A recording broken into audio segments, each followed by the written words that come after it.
and welcome to ET Garage. Today's video is going to be about this little bugger right here.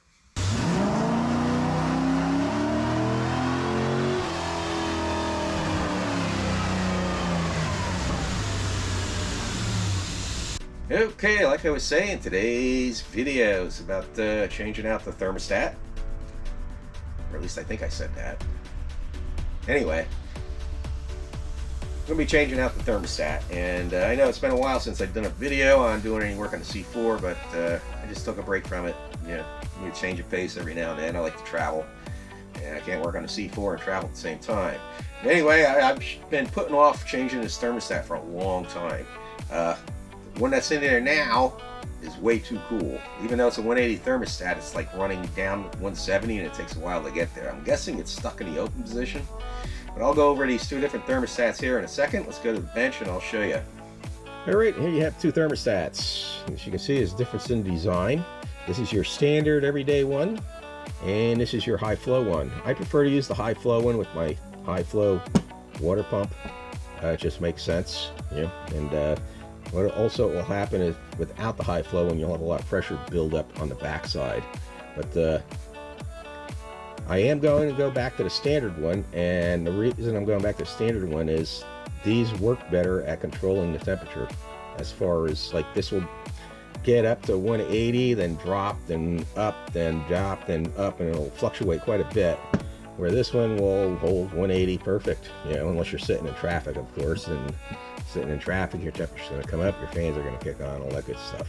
A lot of people like to use the 160. If you want, go ahead. I personally think that's too cool.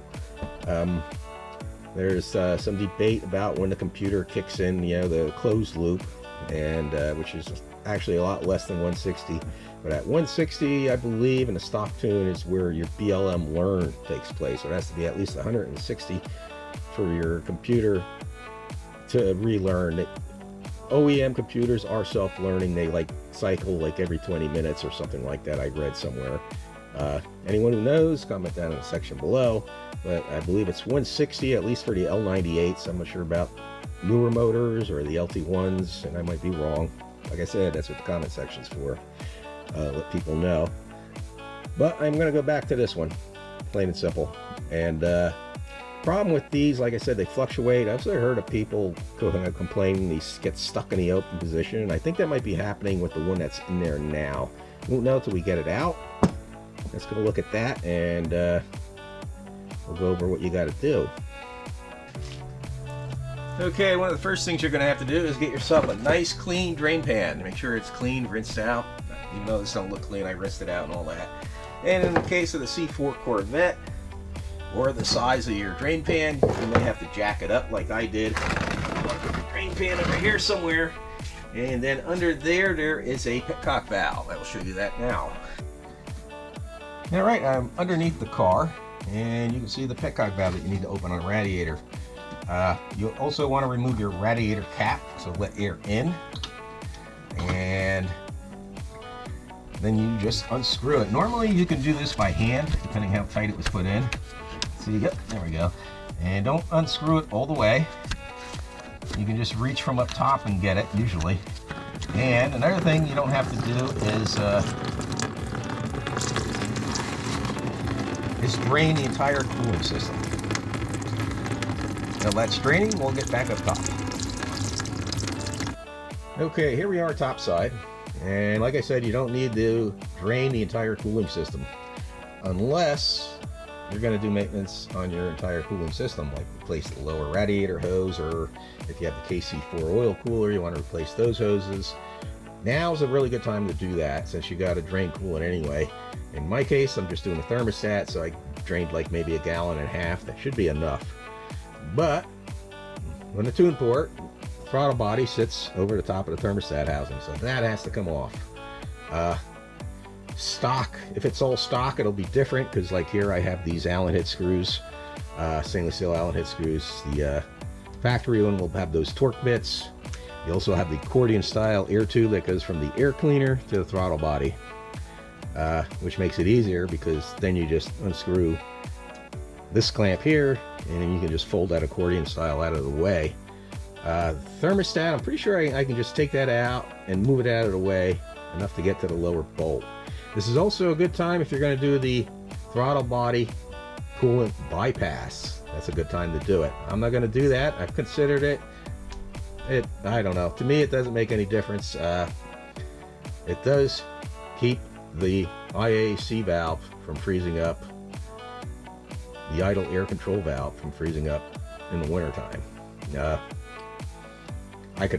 Truth is, I could probably bypass it. It wouldn't make any difference, but I'm gonna leave it. I ain't gonna. It doesn't bother me.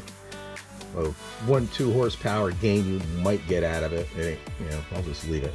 So anyway, let's get on with this. We'll get to removing stuff.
Okay, here you can see I got everything off.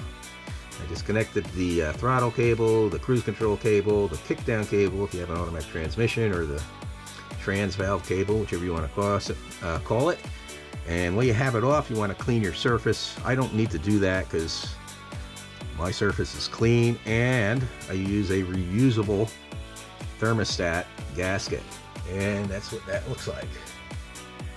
And this is reusable. These things work great. You don't need that. Just make sure you have the proper gasket. When you buy your thermostat, you get a gasket. If it's the paper kind, there's nothing wrong with that, and you don't ever plan on doing it again, there's nothing wrong with getting the paper one.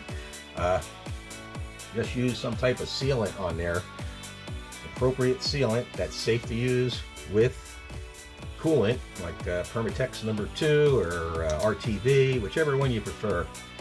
Make sure you clean that surface real good, and make sure you clean your thermostat housing real good. Like I was saying, it's also a good time if you want to change anything else, like the coolant line that goes to the throttle body, or do that bypass. Now is the time to do it. Also, and see if I can get a better shot of it. I don't know if you can see it down there. Right underneath this fitting here is a temperature sensor. That is what goes to your ECM. Temperature sensor on the cylinder head is what goes to the gauge. This one is what goes to the ECM and tells the computer what the engine coolant temperature is. So I'm hoping you guys can see that. It's right under there somewhere. But like I said, if you want, you can disconnect all the hoses and your TPS and IAC and totally remove this and give this a good cleaning while you have it off. If you give this a good cleaning, also lubricate it, otherwise it'll stick. Now to replace it, once you get your surfaces all clean, you drop the thermostat in, the gasket, seal it if you're using any, and put it back together in reverse order, and that's it. One thing good about the old school carbureted small block Chevys is you didn't have to remove any of this to do that. Just drain the coolant, pop the housing, and give that a cleaning, and pop it back on, and you're good to go. So let me get going to that. I can't find anything wrong with that thermostat, so I don't know if it just over time the spring in it became weak or what. This is the thermostat. Yeah. I'm starting to wonder if the problem might also be that sending unit is reading wrong, but it reads the exact same temperature like right now, this has been sitting 24 hours, so if I hook a scanner up, it'll read the room temperature basically, and I know it's accurate that way. I could go ahead and replace that. Maybe I will while I'm here. Like I said, now's the time to do it. So I have a spare one. I'll replace it. Just play it safe and get this back together.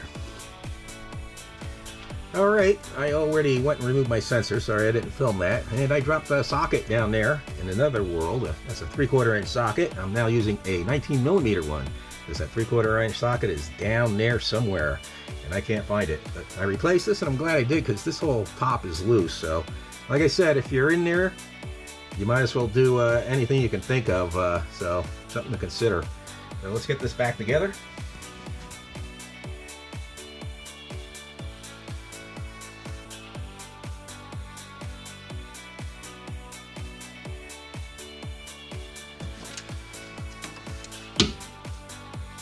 Oh, okay. When you put that gasket on, if you're using the reusable one like I'm using, you don't use any sealant. And just keep that in mind. If you use one of those reusable ones, no sealant. It has a silicone O-ring built into it.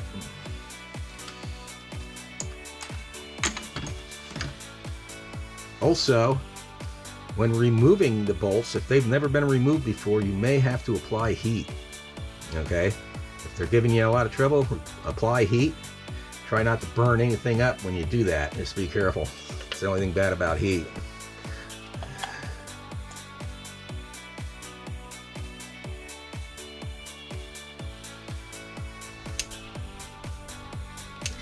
Now you should follow the torque settings when you do this. It's, in my opinion, not completely necessary.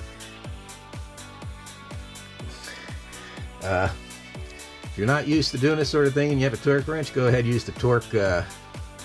Use a torque wrench, and you're less likely to strip it or over tighten it or not tighten it enough. And there we go. That's on. I just got to reconnect the hoses.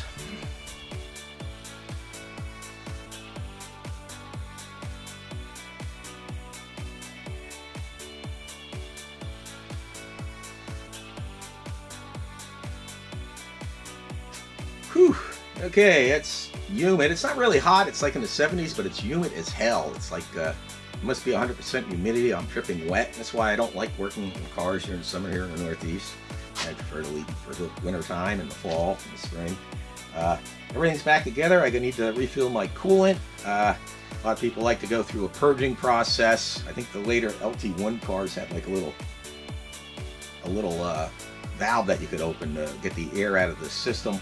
I just fill it and drive it. There's a lot of hills going up and down. By the time I get done driving it, it's usually filled. It's usually no air in the system, and good to go.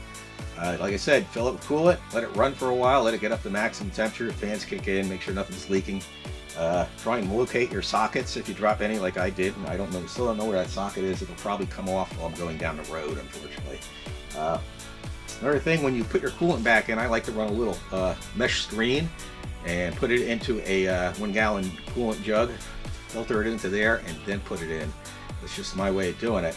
Now, I don't know if you've seen, I was having a hard time getting the throttle body on this because the way you position your hose clamps, it was hitting up against the housing for the thermostat.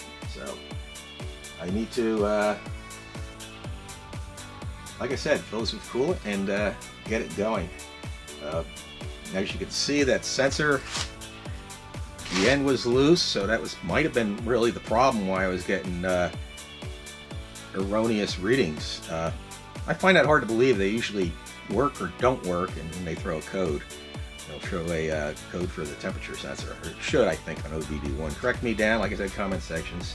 Please leave comments, it helps the channel.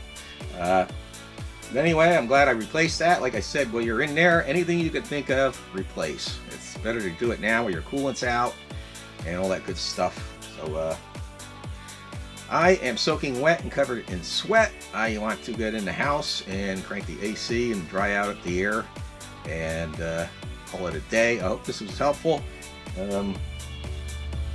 Like I said, any questions, leave comments.